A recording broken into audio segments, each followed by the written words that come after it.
Amados irmãos e irmãs, hoje, dia 18 de dezembro, estamos aí vivenciando o sábado da terceira semana do tempo do Advento. Estamos assim concluindo esta terceira semana do tempo do Advento, nos aproximando cada vez mais de celebrarmos o Santo Natal. Hoje vamos refletir o Evangelho de Mateus, no capítulo 1, versículo 18 ao 24.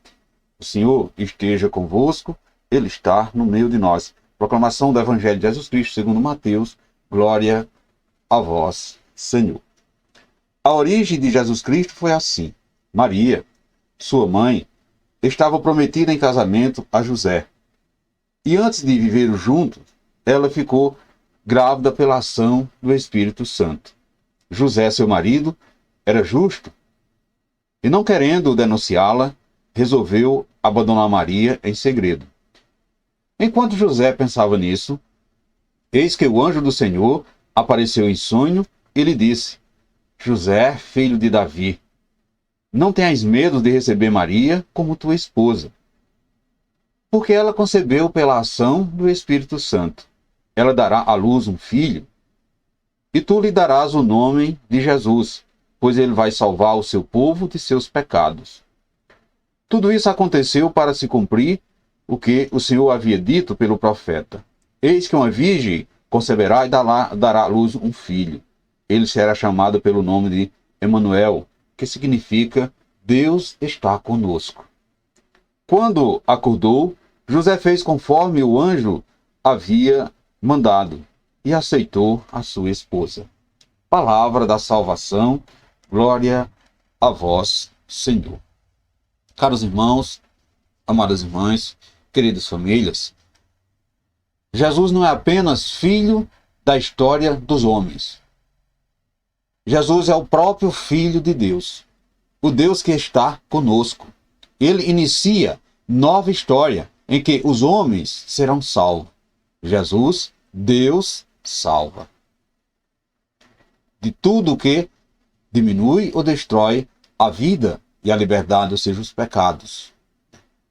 Os pecados que destroem a vida, o pecado que destrói a liberdade do ser humano.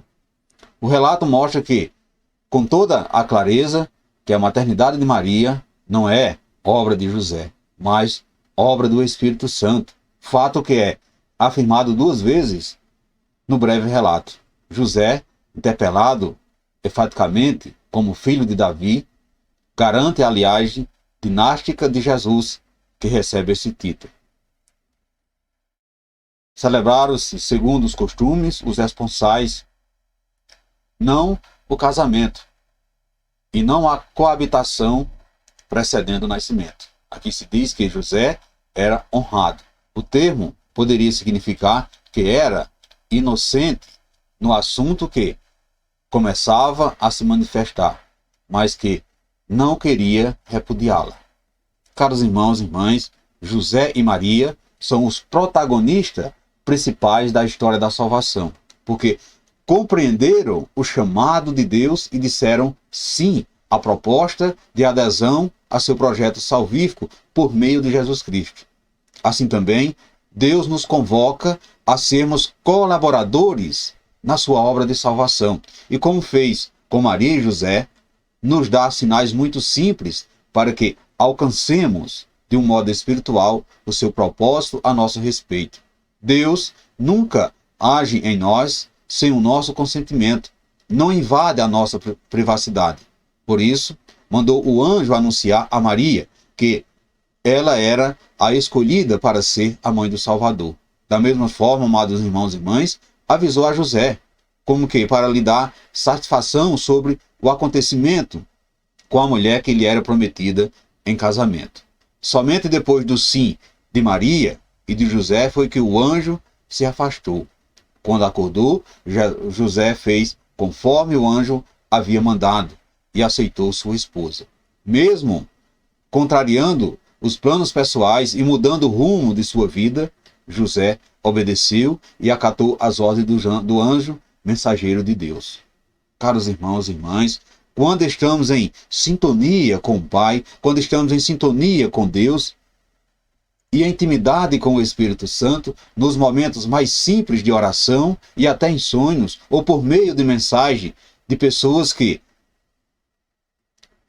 de oração nos revela que nós podemos acolher a vontade do Pai para a nossa vida e contribuir na edificação do reino de Deus. Portanto, precisamos apenas estar atentos a tudo que se passa à nossa volta, pois nas mínimas coisas o Senhor pode nos revelar o seu segredo.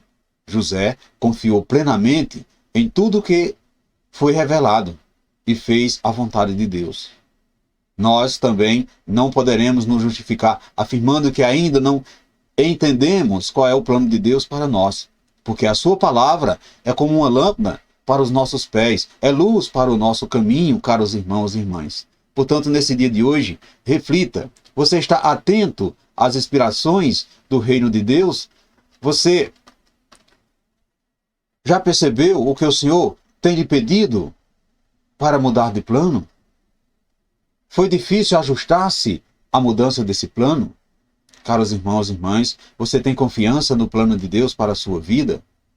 Em que você tem contribuído para que o plano de Deus se realize? Reflita isso no dia de hoje. E peça ao Pai que o seu Filho, encarnando-se para salvar a humanidade e reconduzindo-a à comunhão contigo, possa nos tornarmos solícitos para acolher o caminho da salvação aberto por Ele. Louvado seja o nosso Senhor Jesus Cristo, para sempre seja louvado. Caros irmãos e irmãs, desejo a todos vocês um abençoado dia de sábado, um abençoado final de semana repleto da graça de Deus. E que desça sobre todos nós, sobre a sua família, a bênção desse Deus Todo-Poderoso, Ele que é Pai, Filho e Espírito Santo. Amém.